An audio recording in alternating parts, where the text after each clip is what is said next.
Sea of Thieves has been going on for over 7 years now, and during that time, stealth has been a staple since the game came out. I will explain how the state of the game was at the time of each update, as well as how the tucking community reacted to the changes.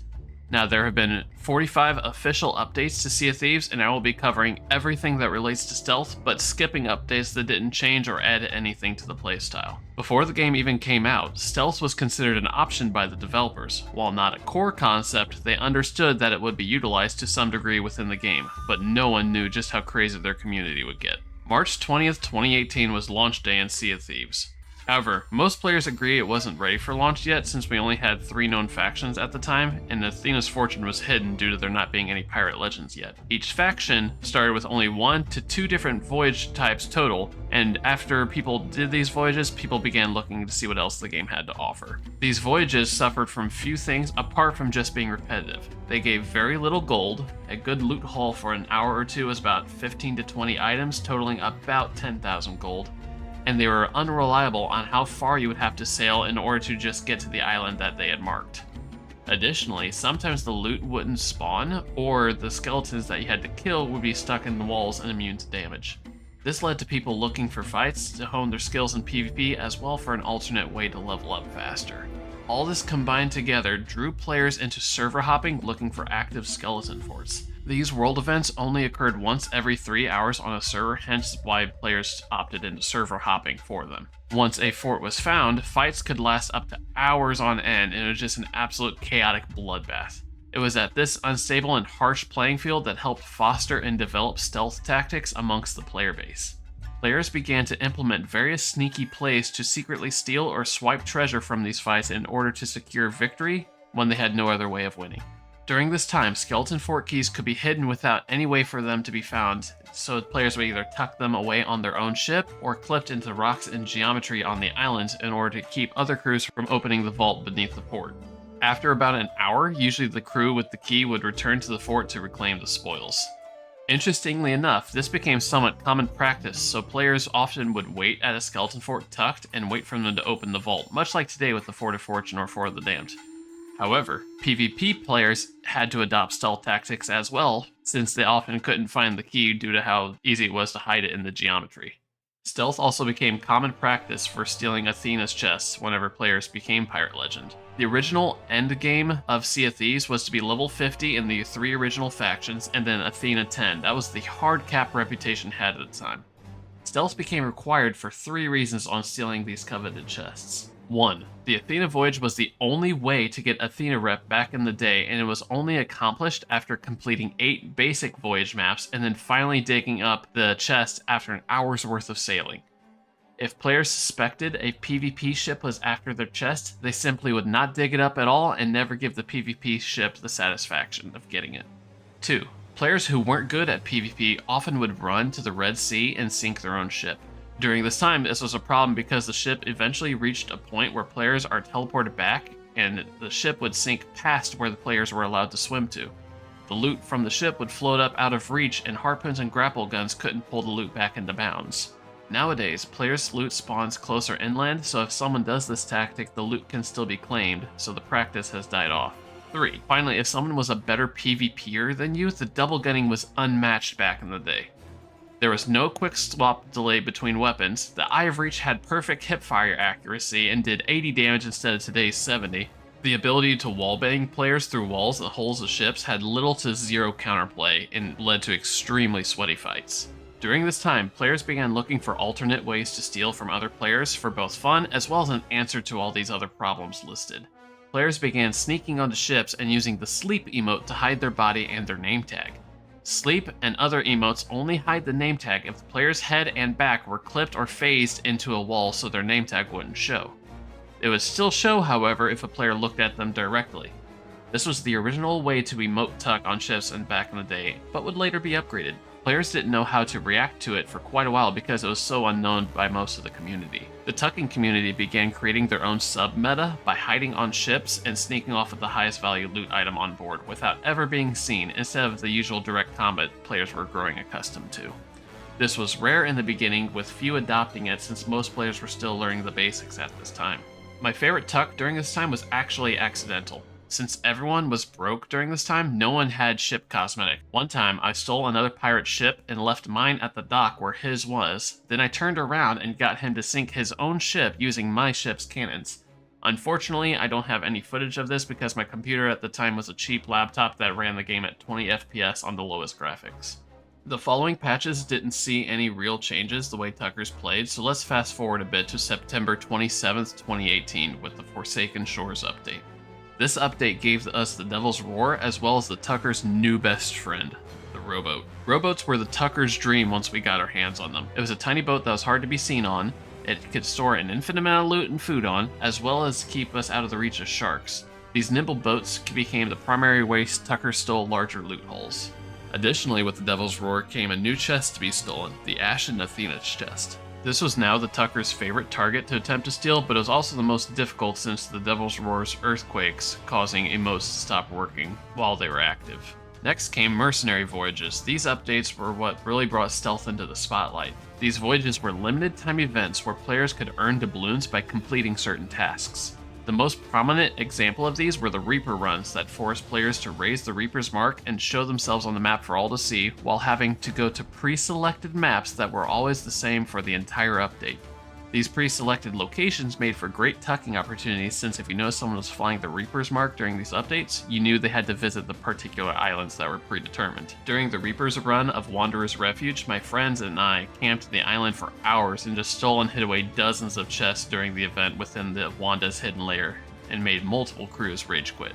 It's been a year since the game came out, and now the anniversary update has hit on April 30th, 2019.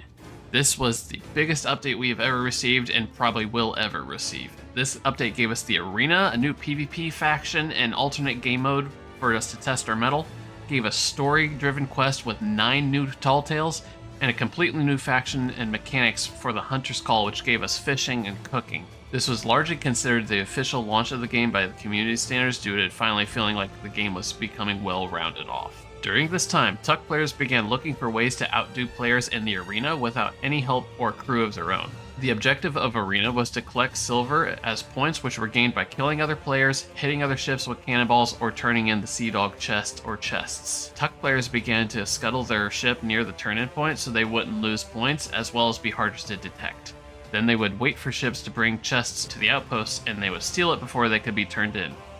Usually this would involve in some hand-to-hand combat, followed by using the turn-in ship's cannons against whoever brought the chest. It was chaotic, and it was beautiful. Black powder stashes were similar to Reaper runs in that the islands you had to visit were predetermined, as well as the fact that pirates had to raise the Reaper's mark flag in order to complete the commendations. Needless to say, this led to some beautiful and chaotic explosions back in the day. The difference between black powder stashes and Reaper runs was that the loot was mega kegs back in the day, which could be turned in for a hefty penny and had commendations linked to turning them in. Fort of the Damned came out on October 16th, 2019 and was probably the best fort to ever come out for all sweaty players. It created a hotbed of chaos and reinvigorated the old ways of everyone on a server fighting for loot. It also became the #1 highest tucked island in the game and still is to this day. Its dark, brooding atmosphere and fog around the island made for extremely easy tucking, as well as its high loot value made it worth the time commitment. Out of all the updates this game has released, this one has stood the test of time the best, and it will almost certainly always be the best value for time commitment if you're stacking and can defend yourself. The first Festival of Giving came out on December 11th, 2019, and most wouldn't think this update had much to offer. However, hidden away in the Pirate Emporium was something that changed tucking forever, even more than the Fort of the Damned ever could. The Hide and Sneak bundle was released. These new hide emotes would remove a player's gamertag regardless if someone looked at them directly or not, and no longer required the clipping trick that had been used by tuckers for the last year and a half.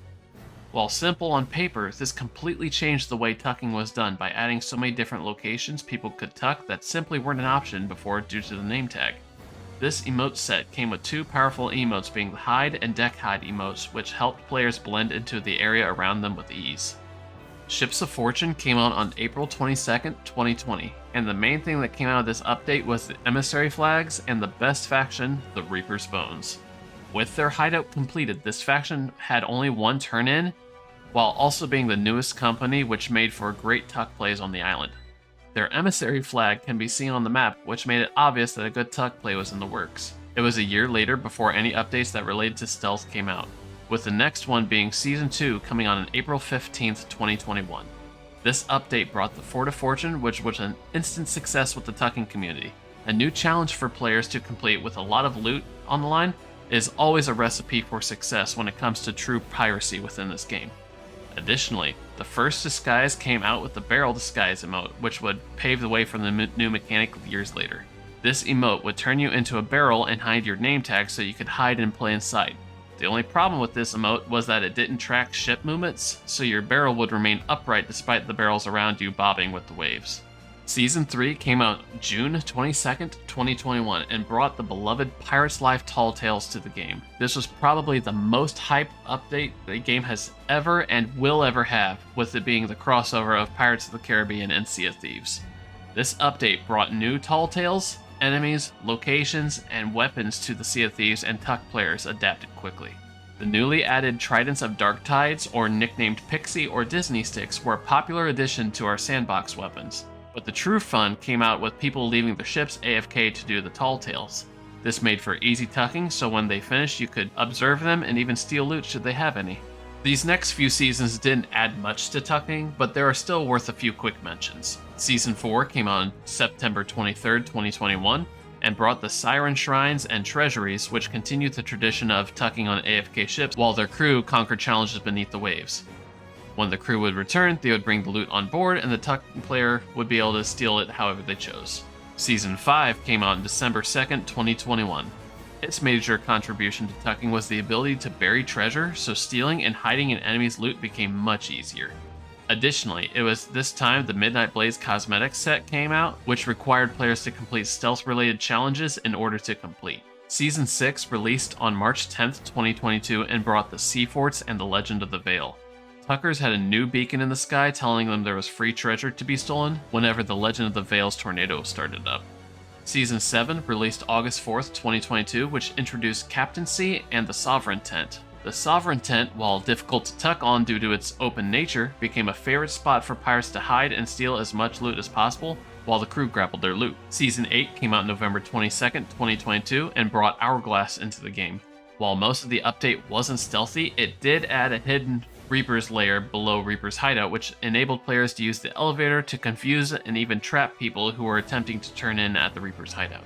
Season 9 started March 16th, 2023, and it introduced the Chest of Fortune, which gave Tuckers a new high-value chest to strive for. It also became one of the top 2 most sought-after chests within this game, and it made it quite the target for Tuckers. Season 10 came on October 19th, 2023, and introduced guilds, safer seas, and the Skull of the Siren Song.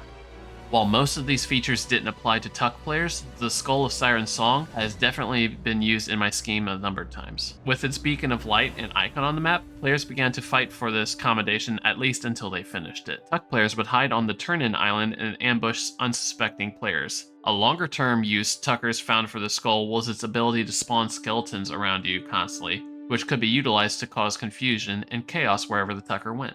Season 11 came out January 23rd, 2024, and was possibly the only update to actively hurt stealth as a whole.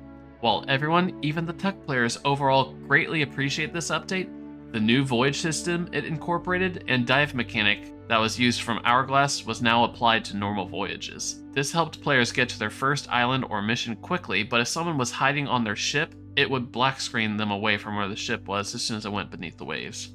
Season 12 released on April 30th, 2024, and introduced many new weapons to the armory, as well as new tools that could be found within the sandbox. The throwing knives, bone collars, and Horn of Fair Winds were quickly incorporated into the Tucker's arsenal. Throwing knives were an assassin's true blade Tuckers had always been wanting. Its high damage and silent killing with a quick time to kill on players who weren't aware of your location made it just ideal for the stealthy playstyle. Bone collars were a private crew at your fingertips which could provide a distraction when you needed it, and the Horn of Fair Winds was great for locking down ships and keeping players from getting on board or repairing if you had kegged them. Season 13 came out July 25th, 2024, and added the Burning Blade world event as well as the skeleton camps we know and love. These new additions became prime locations for players to tuck on with its great rewards each gave when conquered. Tuckers would hide near the entrance of skeleton camps and attempt to steal the orb of secrets they gave, or simply tuck on the crew's ship since they are often left unguarded, especially in smaller crews. Season 14 came out on October 17th, 2024, and was the biggest update ever released for tucking since the whole theme of the update was stealth and mischief as a whole. Making Mischief was the worst and best stealth update we could have asked for. It gave new tools for us to use with the Merfruit, removing our mermaids temporarily, grapple guns giving us new parkour abilities, and bear traps for chaining traps or hindering pirates in fights. These new tools drastically improved the quality of life for tuck players, but these were nothing compared to the other 3 features of Season 14. The blowpipe has given us the ability to turn into other pirates, as to essentially roleplay as one of their friends while you switch tuck locations if you felt the need to. The crouching mechanic, hanging points, and disguises were also added to this update, which gave some quality of life changes to tuck players. All 3 of these mechanics made it so tuck players' name tags weren't shown at all, and gave tuckers the ability to change hiding spots without ever showing their gamertag if they chose. Disguises enabled tuck players to essentially play prop hunt within CFDs if they chose. If they desired, they could steal an enemy crew's chest, hide it, then become a perfect mimic of the chest and stay within the enemy crew for longer. Additionally, the Chest of Fortune was moved to the Fort of the Damned due to the island's history of tuck plays, thus making it the most contested island the game has ever seen. This update, while amazing for stealth, also was a huge hindrance to it as well. Since stealth was in the spotlight for once, everyone was trying it out and everyone was paranoid about it. This made tucking more difficult since everyone was so on edge about it and extremely aware of the capabilities of this update. However, this update is one of the few updates that will only get better as time goes on, since it'll be forgotten about, and players will go back to their laid-back nature and forget about tuck players, thus giving us an edge again. Season 15 came out February 20th, 2025, and took the spotlight off of stealth and focused it onto the new Hunter's Call overhaul. This enabled stealth as a whole to slip back into the shadows and be forgotten about by the larger community. This update itself gave new loot for tuckers to steal, as well as the hunting spear, which was another silent weapon that can one-shot a pirate. Season 16 and beyond. While Season 16's Order of Bone and Blade hasn't come out yet, it is extremely likely the only place players will be able to turn and loot is the Reaper's Hideout, which will make tucking at that location more popular than ever. Additionally, the longer that tucking isn't in the forefront of styles, the stronger it becomes to those who continue to practice it. There will always be more tools added to the game that tuckers can take advantage of, and with our creative mindset, we will never get bored of our insane, high-risk, and high-reward playstyle. Well, that's just about everything I can think of that relates to stealth. I thank you all for watching, I hope you learned something, and may your sneaky endeavors always be in your favor.